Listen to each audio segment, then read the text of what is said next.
of her own? No surroundings whatever? Nobody but you could be appealed to for this wretched girl?" inquired Mrs. Fausset, fanning herself wearily as she lolled back in her low chair. She wore a loose cream-coloured gown of softest silk and Indian embroidery, and there were diamond stars trembling amongst her feathery golden hair. The flowing garment in which she had dined alone with her husband was to be changed presently for white satin and old Mechlin lace, in which she was to appear at 3 evening parties. But in the meantime, having for once in a way dined at home, she considered her mode of life intensely domestic. The 7-year-old daughter was roaming about with her doll, sometimes in one drawing room, sometimes in another. There were 3 opening into each other, the innermost room half conservatory, shadowy with palms and tropical ferns. Mildred was enjoying herself in the quiet way of children accustomed to play alone, looking at the pretty things upon the various tables, peering in at the old china figures in the cabinets, the ridiculous Chelsea shepherd and shepherdess, the Chelsea lady in hawking costume with a falcon upon her wrist, the absurd lambs and more absurd foliage, and the Bow and Battersea ladies and gentlemen with their blunt features and coarse complexions. Mildred was quite happy, prowling about and looking at things in silent wonder, turning over the leaves of illustrated books and lifting the lids of gold and enamelled boxes, trying to find out the uses and meaning of things.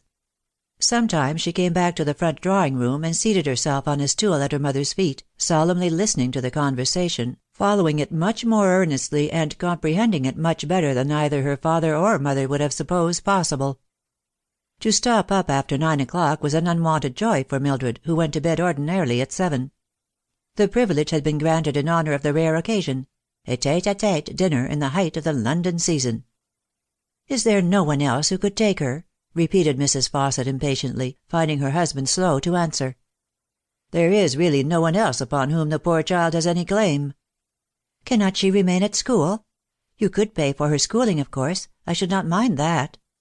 This was generous in a lady who had brought her husband a nominal £5,000, and who spent his money as freely as if it had been water.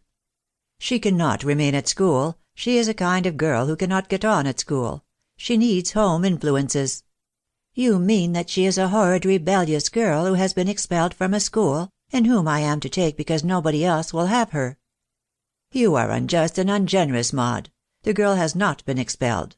She is a girl of peculiar temper, and very strong feelings, and she is unhappy amidst the icy formalities of an unexceptional school. Perhaps had she been sent to some struggling schoolmistress in a small way of business she might have been happier. At any rate she is not happy, and as her people were friends of mine in the past I should like to make her girlhood happy, and to see her well married if I can." "But are there not plenty of other people in the world who would do all you want if you paid them? I'm sure I should not grudge the money." "It is not a question of money. The girl has money of her own. She is an heiress." "Then she is a ward in Chancery, I suppose?" "No, she is my ward. I am her sole trustee." "And you really want to have her here in our own house, and at The Hook too, I suppose? Always with us wherever we go?" "That is what I want, until she marries. She will be 20 in 5 years, and in all probability she will marry before she is 20.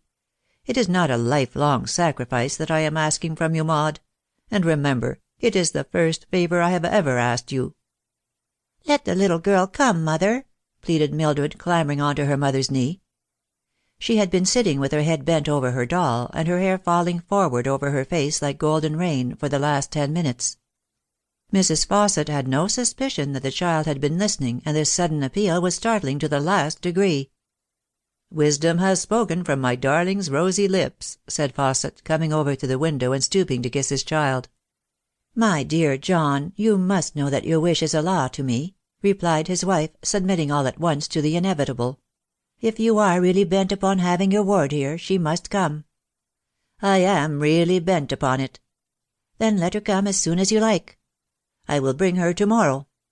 "And I shall have someone to play with," said Mildred in her baby voice. "I shall give her my second best doll."